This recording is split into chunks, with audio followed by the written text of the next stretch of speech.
ఎన్ని ప్రచారాలు చేసినా, ఎన్ని రకాల దుర్మార్గమైన కార్యక్రమాలు మా మీద చేసినా అవన్నీ పట్టించుకోకుండా తదేక దీక్షతో ముందుకు పోయాం. కానీ మేము మమకారంతో పనిచేసుకుంటూ పోతే అహంకారం అని ముద్రేశారు మా మీద. కేసీఆర్ గారి కుటుంబం మాత్రమే బాగుపడ్డదన్నారు. మొత్తం 4 కోట్ల ప్రజలు నా కుటుంబం అని చెప్పి కేసీఆర్ గారు భావిస్తే ఆ నలుగురు కోసమే తెలంగాణ వచ్చిందా అని చెప్పి విష ప్రచారం చేశారు. పర్వాలేదు, అధికారం ఎవరికీ శాశ్వతం కాదు.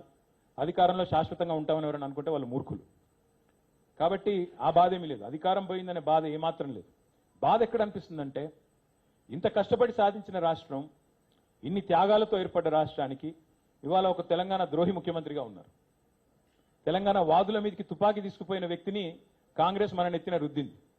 సరే, కాంగ్రెస్ కల్చరే సీల్డ్ కవర్ సీఎంలు మీకు తెలుసు. ఎవరు ఎక్కువ డబ్బులు ఇస్తే వాళ్ళకి ముఖ్యమంత్రి పదవి వస్తుంది. అది అందరికీ తెలిసిందని కొత్తదేమీ లేదు. అలాగే ఇవాళ ఒక తెలంగాణ ద్రోహిని మన మీద రుద్ది ఆయన ద్వారా ఇంకా కూడా 2.5 సంవత్సరాలు అయిపోయింది.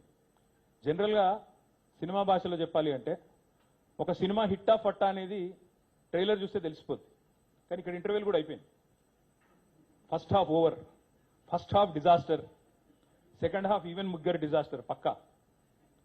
కాబట్టి ఇంకా పెద్దగా చూడడానికి కానీ ఇంకోటి కానీ ఏం లేదు. అన్నం ఉడికిందా లేదా అని తెలుసుకోవడానికి ఒక్క మెతుకు ముట్టుకుంటే చాలు కదా. మరి 2.5 సంవత్సరాలైంది. ముఖ్యమంత్రి గారు మాట్లాడే అపసవ్యపు మాటలు ఏంటుంటే ఏడవాలో నవ్వాలో తెలవట్లేదు. 100 రోజులు 6 గ్యారంటీలని పనికిమాలిన ప్రచారాలు చేసిందే మీరు.